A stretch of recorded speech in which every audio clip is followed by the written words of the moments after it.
ബലാത്സംഗ കേസിൽ നടൻ സിദ്ദിഖിനെതിരെ കൂടുതൽ തെളിവുകൾ. സിദ്ദിഖിനെതിരെ സാക്ഷിമൊഴികൾ ലഭിച്ചു. സംഭവത്തിന് ശേഷം നടി മാനസിക സംഘർഷത്തിന് ചികിത്സ തേടിയതിന് തെളിവ്. ഹോട്ടലിൽ നിന്നും സിദ്ദിഖ് താമസിച്ചതിന്റെ തെളിവുകൾ നേരത്തെ കണ്ടെത്തിയിരുന്നു.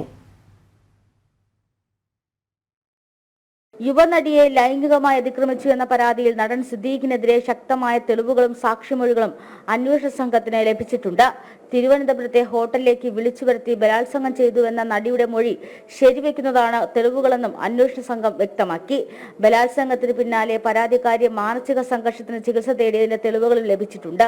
സിദ്ദീഖിന്റെ മുൻകൂർ ജാമ്യ ഹർജിയിൽ ഹൈക്കോടതി വിധി വരുന്നതിന് പിന്നാലെ തുടർ നടപടികളും കുറ്റപത്രവും നൽകാനാണ് അന്വേഷണ സംഘത്തിന്റെ തീരുമാനം. ഹേമ കമ്മിറ്റി റിപ്പോർട്ട് പുറത്തു വന്നതിന് പിന്നാലെയാണ് സിദ്ദീഖിനെതിരെ ബലാത്സംഗ ആരോപണവുമായി യുവനടി രംഗത്തെത്തിയത്. 2016 ജനുവരി 28-നാണ് സംഭവം നടന്നതെന്നായിരുന്നു ആരോപണം. നില തിയേറ്ററിൽ സിനിമാ പ്രിവ്യൂ കഴിഞ്ഞിറങ്ങിയ ശേഷം തിരുവനന്തപുരത്തെ മസ്കറ്റ് ഹോട്ടലിൽ വിളിച്ചു വരുത്തി ബലം പ്രയോഗിച്ച് നടിയെ ലൈംഗികമായി പീഡിപ്പിച്ചു എന്നായിരുന്നു ആരോപണം. ജനം, തിരുവനന്തപുരം.